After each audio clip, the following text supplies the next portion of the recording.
इदं सुरूपं तथा वा कलत्रं यशश्चारुचित्र धनं मेरुतुल्यम् मनश्चेन लग्नं गुरोरङ्घ्रिपद्मे ततः किं ततः किं ततः किं ततः किम्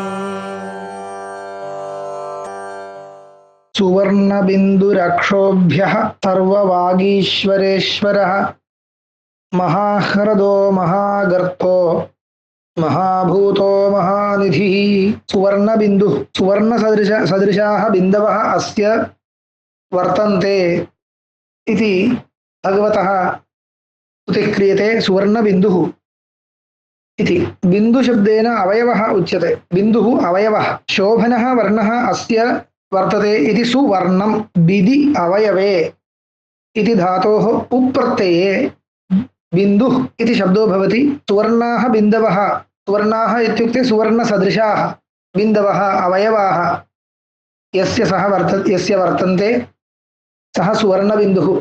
सुन्दर इति यावत् भगवतः सौन्दर्यं पुरस्कृत्य इदं पदं प्रयुज्यते। अथवा शोभनो वर्णः अक्षरः अक्षरम् ओङ्कारः बिन्दुरनुस्वारश्च यस्मिन् वर्तते मन्त्रे वा शब्दे वा बीजाक्षरे वा सः सुवर्णबिन्दुः अथवा प्रणव एव सुवर्णबिन्दुशब्देन उच्यते। तेन आराध्यः भगवान्, तेन उपास्यः भगवान् तदात्मको वा इत्यर्थे सुवर्णबिन्दुः इति भगवान् स्तूयते। अनन्तरम् अक्षोभ्यः इति रागद्वेषादिभिर्विषयैः शब्दादिभिर्विषयैर्वा नैव क्षोभ्यते, विक्षेपं न नीयते, विक्षेपो न प्राप्यते यस्य भगवतः सः भगवान् अक्षोभ्यः। क्षुभधातोः ण्यन्तं कृत्वा अनन्तरं यत्प्रत्यये कृते क्षोभ्यः इति शब्दो भवति।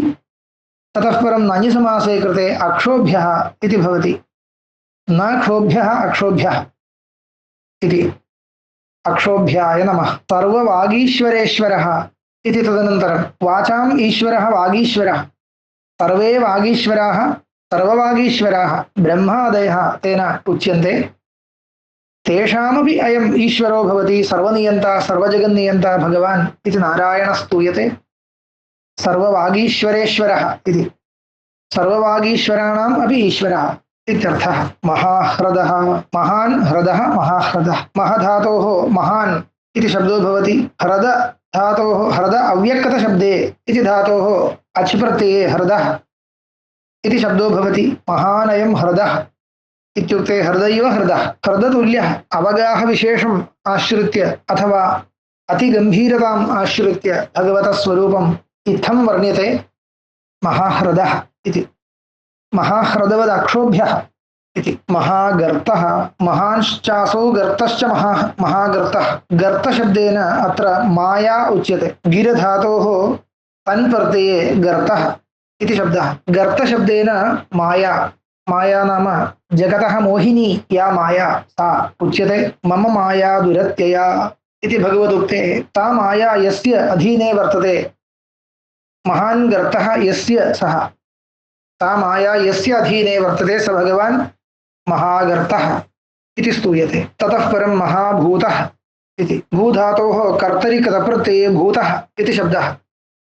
महान् भूतः महाभूतः कालत्रय अपरिच्छिन्नस्वरूपः, त्रिभिरपि कालैः परिच्छेत्तुं न शक्यः इति सर्वदा विद्यमानः इत्यर्थे महाभूतः इति शब्दः। महानिधिः इत्यन्तिमं पदम्। महांश्चासौ निधिश्चेति महानिधिः। तत्रापि कर्मधारय समास एव।